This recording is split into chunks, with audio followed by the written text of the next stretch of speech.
National parks, endless beauty, vast wilderness, and an unsettling secret. Every year people vanish without a trace. No clues, no witnesses, no logical explanation.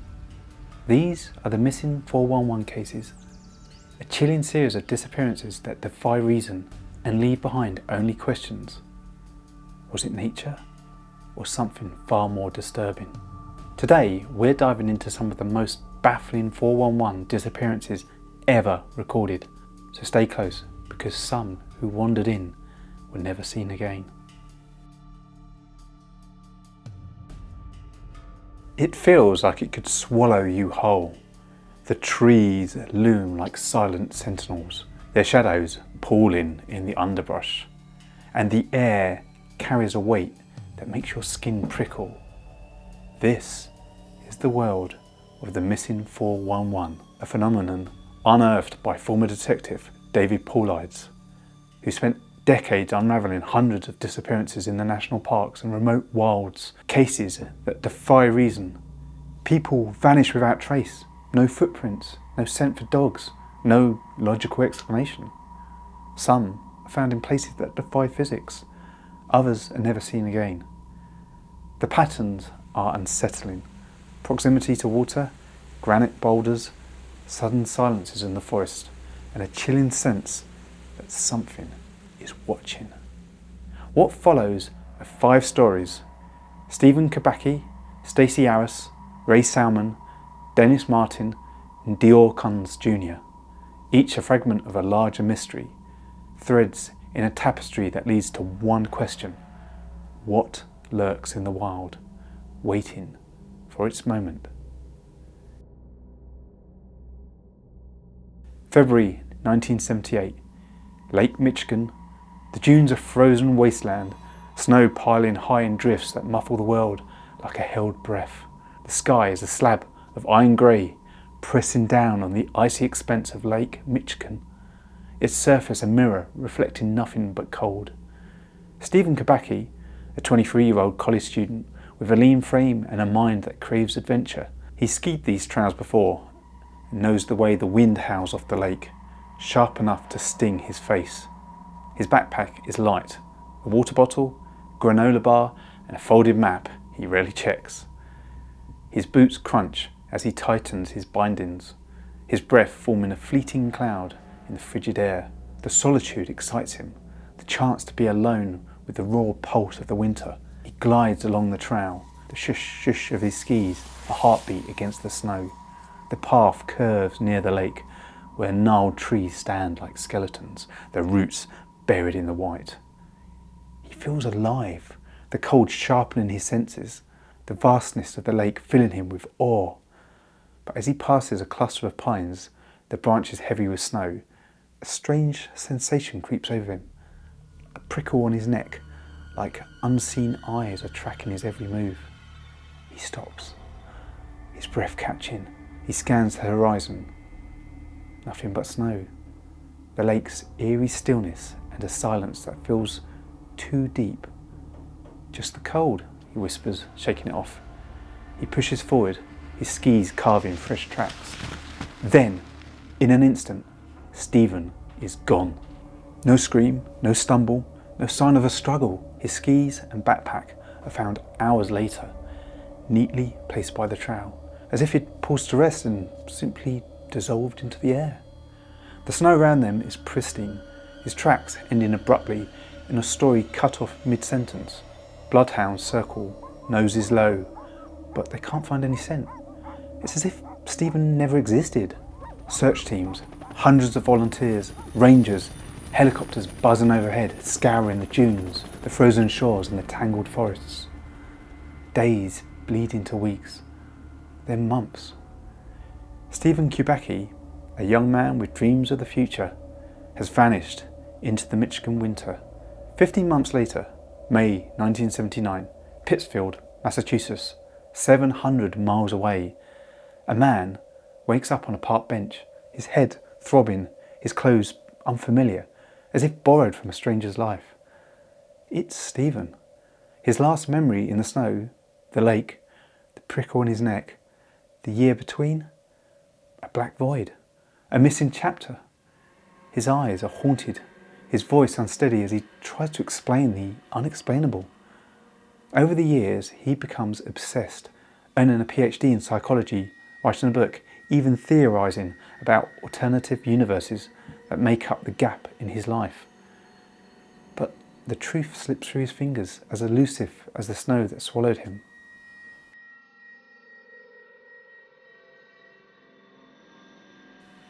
July 1981, Yosemite National Park, California. The sun blazes over the granite cliffs, casting long, jagged shadows across the meadows where wildflowers sway in the warm breeze. The air hums with the scent of pine and sun-baked earth, and the distant roar of the waterfalls echoes through the valleys like a heartbeat. Stacey Harris, a 14-year-old with a bright smile and a camera slung around her neck, hikes with her family and a group of tourists near Sunrise High Sierra Camp. She's captivated by the Yosemite's grandeur, its towering pines, its shimmering lakes, its trails that seem to lead to eternity. Her brown hair bounces as she skips ahead, snapping photos, her laughter mingling with the rustle of the leaves. The group stops at a lookout point where a lake glints below, framed by rugged peaks and scattered bouldered fields. Stacey's dad, George, chats with another hiker, their voices warm with the ease of vacation. Stacey raises her camera, chasing the perfect shot of the water's golden glow. "I'll be right back," she calls, her voice light, carefree. As she steps a few yards away, maybe just 50, towards a cluster of boulders near the lake, she's still close, still within the group's orbit, her yellow shirt a bright speck against the granite. George is busy still talking, but when he looks up, she's gone. "Stacey?" he calls, his voice cracking with sudden dread. The forest answers with silence that feels oppressive. The group scatters, shouting her name, their voices swallowed by the vastness of Yosemite. Rangers arrive, and then the helicopters, their blades chopping through the air. Bloodhounds sniff the trails, the lake's edge, the boulder fields where she stood months before. Nothing. No footprints, no drop camera, no shred of her shirt. Days turn to weeks, the search growing frantic, then despairing. Years later, David Paulides requests her case file, only to be met with a wall of secrecy. A National Park Service agent denies access, offering no explanation. Why hide a missing girl's story? What truth are they guarding? Stacey Harris, a teenager with a camera and a heart full of wonder, is gone, her fate locked in the shadows of Yosemite's cliffs. Late 2000s, an unnamed national park in the American West. The sun dips below the horizon, painting the sky in fiery streaks of orange and purple over a rugged landscape of pine forests and rocky outcrops. Ray Salmon, a grizzled outdoorsman in his 50s, sets up a camp in the clearing he's called home for over 20 years. He knows this place like his own pulse, every trail, every stream, every bend in the land. His camper sits by the gurgling creek, its waters catching the fading light.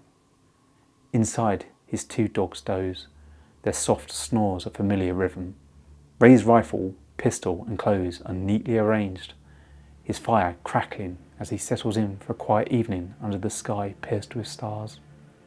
He steps away from the camper, maybe to gather firewood or scan the perimeter. The night is crisp and the air thick with the scent of pine and damp earth. The forest is still, but there's still a weight to it, like the moment before a storm breaks. His dogs don't stir and don't bark. The stars seem to dim, the creek's murmur fading into an unnatural hush.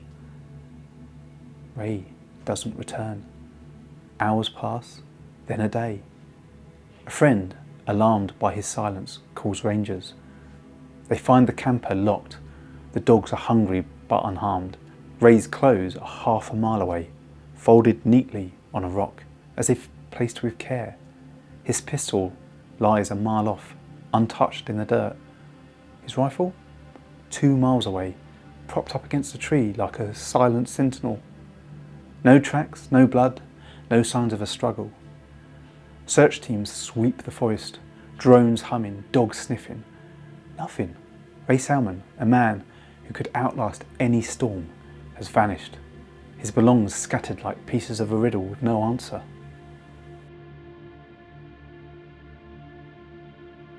June 1969, Great Smoky Mountains National Park, Tennessee. The forest hums with the summer life. Cicadas droning, streams gurgling, the air warm and heavy with the scent of moss and wildflowers. Dennis Martin, a 6-year-old with a mop of dark hair and a mischievous grin, camps with his family in Spencefield, a grassy clearing ringed with dense woods. He's a ball of energy, chasing his brother and cousins through the tall grass, their laughter bouncing off the trees. The adults sit nearby, sipping coffee from their mugs, their eyes drifting to the kids while they're playing hide and seek. Dennis, in his bright red shirt, darts behind a bush, giggling as he plans to leap out and start with his brother. It's a simple game. Hide, then surprise. Dennis crouches low, his small hands clutching the grass, his heart racing with excitement. His brother calls his name. His voice is playful at first, but then seconds tick by and the laughter fades. "Dennis?" his dad calls, his tone sharpening with unease. The family searches, expecting to find him giggling behind a tree. But he's gone. The forest, so vibrant moments ago, feels like it's holding its breath. Rangers and volunteers flood the area, hundreds strong, combing the hills, the streams, the thick underbush. Bloodhounds sniff the ground, but there's no scent. No red shirt, no tiny footprints. A sudden storm rolls in, rain lashing the searchers, thunder rumbling like a warning. The mountain seems to have closed its ranks, hiding its secrets. Nearly 60 years later, Dennis Martin, a boy who vanished mid-game, remains a ghost in the Smokies. His story, a cornerstone of Paul Hyde's hunting research. July 2015, Timber Creek, Campground, Idaho. The sun filters through the towering pines, casting dappled light on the campsite nestled by the reservoir. The air smells of campfire smoke and wet earth, the water lapping softly against the shore like a lullaby. D.R. Coons Jr., a 2-year-old with big, curious eyes and a toothy smile, toddles around the campsite. His parents, Jessica and Vernal, watch closely. They're with family friends, a small group savouring the summer escape. Dior's tiny sneakers kick up dust as he chases a butterfly, its wings flashing in the sunlight. His giggles fill the air, a sound that makes the world feel warm and safe, eternal. Jessica turns to grab a water bottle from the cooler. Vernal pokes the fire. 30 seconds later, maybe less. "Where's Dior?" Jessica asks, her voice cutting through the calm. The group calls his name, the shouts echoing off the pines. The reservoir glints nearby, its shallow waters no threat to a child. Search teams descend, rangers, dogs, helicopters chopping the sky. They scour the campground, the water's edge, the surrounding hills. No trace, no sneakers, no toy truck, no scent for the dogs to follow.